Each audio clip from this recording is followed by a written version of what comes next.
Huh? He gonna get that anyway, so he is born with AIDS. Huh? He's born with AIDS. Because most people they say die of AIDS die of cancer. He's going to definitely die of cancer.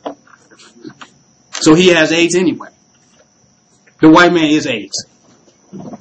That's why he's always trying to aid somebody and give out public AIDS. Right? And that's how he gave out AIDS. I'm going in. I know it seems like a play on words, but it's a lot of truth in it. Every time he go and aid us, we end up with AIDS. Exactly. You teach. Exactly. So there's the difference between revolution and rebellion. Revolution is white supremacy. We want to create a constructive change. You already have been constructed perfectly. You are the perfect construct of existence. What type of positive constructive change can you create?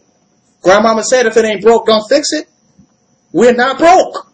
There's nothing to fix. The problem is getting a black supreme mind to see the fixedness of it. To see the unbreakableness of it. Because those that see that are the niggas that cannot be broken. Those that think there's something to fix, those are the niggas that are broken. Those are the ones that he could break. So they won to white supremacy to get fixed. Fix me, Dr. Kevorkian. Fix me, Jeffrey Dahmer. Right?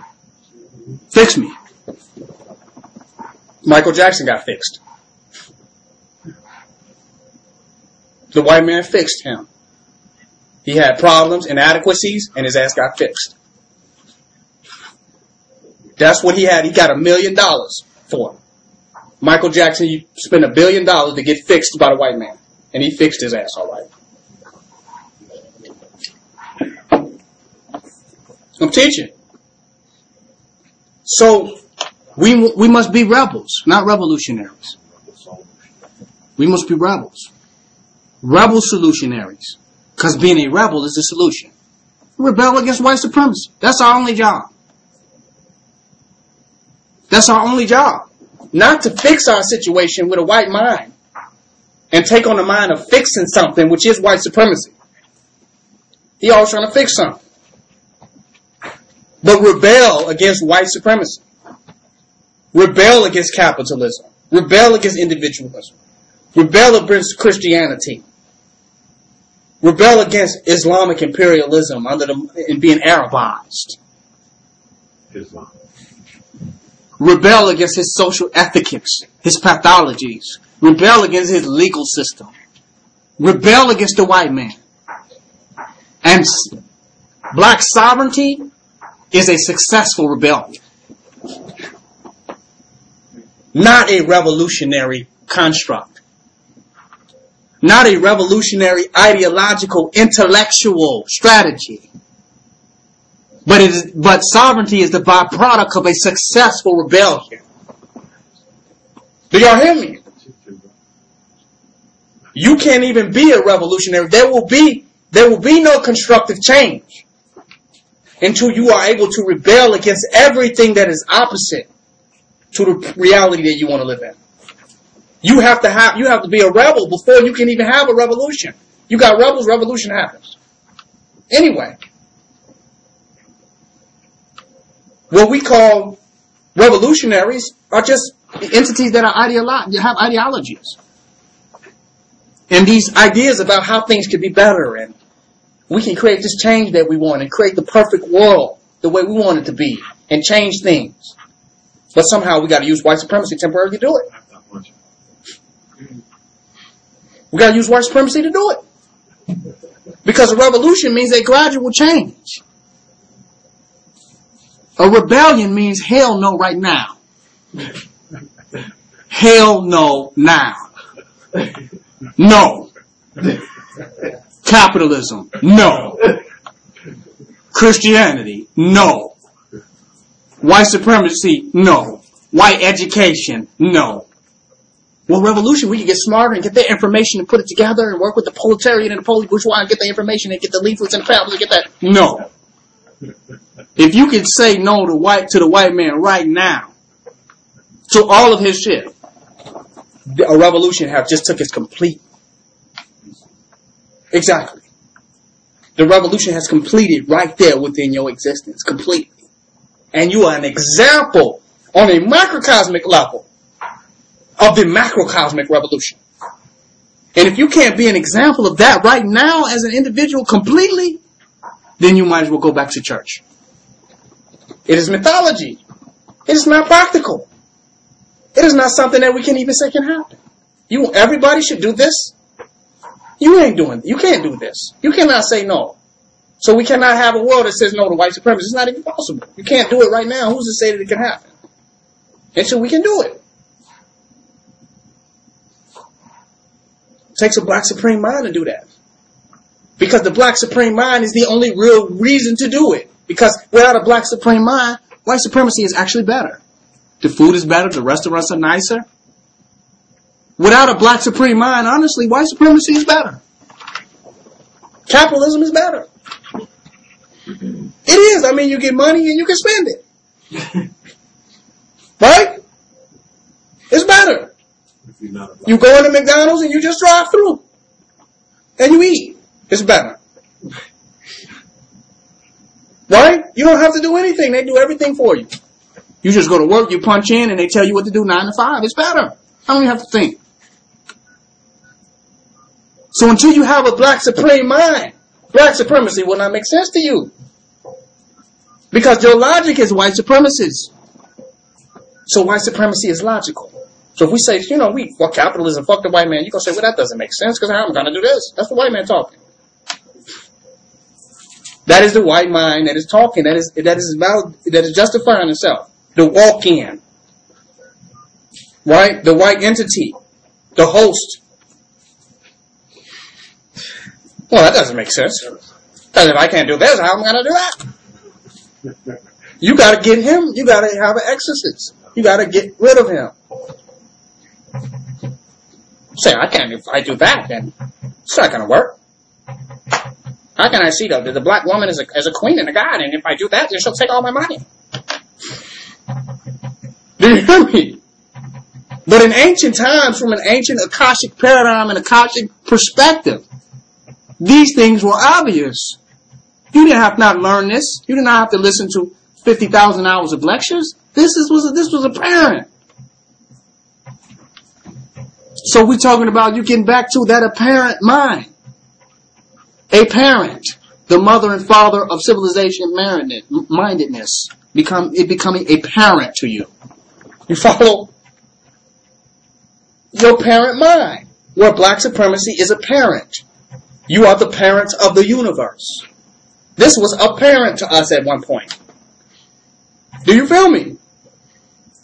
The things that we have to learn now, that sound deep to us, that we got to light 60 blunts and 50 incense sticks, came natural to us. We just saw this out the womb. Okay, I'm clear. Now we have to get rid of all the white supremacist programming that we have to get back to our instinctual mind. And they did a job on us. And they have put more work into doing a job on us than they have on animals. Because an animal has its instinctual mind. It remembers akashically what all cats have done from the beginning of time, and it's hard to strip it away from that, right? That's like making a fish forget about the water. The white men have turned us into fish that have forgotten about the water. How the hell did you do that? So now we got to need 1,000 lectures and 50,000 black bookstores to realize that, wait a minute, fish actually belong in water. So I'm telling you that there's no intellectual way that you can arrive at that. You must get back to your instinctual mind. It is not in the intellect. It is not in the black bookstore. It is not in the black colleges. It's not in the black universities. It's at a deeper level of consciousness within yourself that you will arrive at through black supremacy meditation. And when I say meditation, I don't mean sitting in a yoga posture. I don't mean that.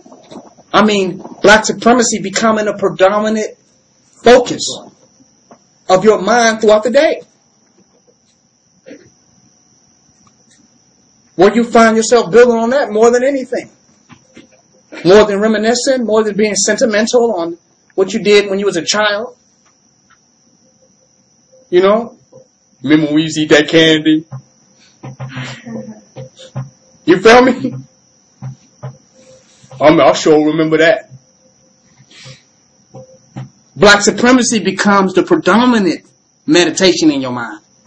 And it rises above all that. It rises above. Did y'all see that movie? Literally. Because that movie was probably white supremacy. Unfortunately. Am I correct? So we need a new movie maker. And that your consciousness will make the movie. And the movie that it will play will be your ancestral self. You'll start seeing in your own mind what we were doing and how we were doing it. Now, we talk about skills. And I got to go in on this. Because we talk about having certain skills to be able to do things that are effective for our community today. That we need to learn about plumbing and electricity and this, that, and the other. But out of the attitude that we had in ancient times,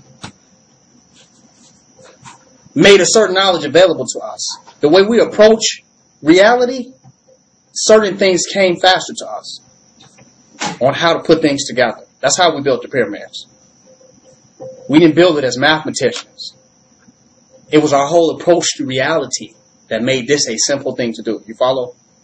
So when I say we go into the black supremacist mind, certain skills arise in us of things that would have been hard and difficult for us start coming to us easier because we have an attitude that we can do it. Because we have an attitude that we have always done. Well, we have always done this. We don't have an attitude that we're somehow new on the planet and the white man has civilized us and taught us everything. You know, what if a dog thought that? And then you let him out? Well, the white man taught me how to eat. Do you hear me? He would be lost, wouldn't he? But he instinctually knows that, well, we've always ate. That dog food might have had a different taste to it, but we've always ate. And that's an attitude that the dog has. It's its real personality.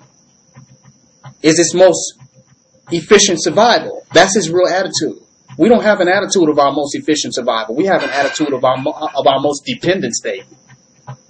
We have an attitude of social dependency on white supremacy. We don't have this attitude of independence. We don't have that. We don't have that regalness of mind that made these things come easy to us. You follow? So from your Black Supreme meditation, everything that we need to do will come easy to us. And anything that comes to us out of the Black Supremacy meditation is actually working against us. Do you hear me? Even if it comes in something nice, like say we're starving to death and a white man comes and say, well, got some white bread for you. Do you hear me? It's not working for us if we think we need this from this white man. If he's solving our problems. Us taking it from him is different. You understand? But him coming and volunteering himself as the ultimate solution to our problem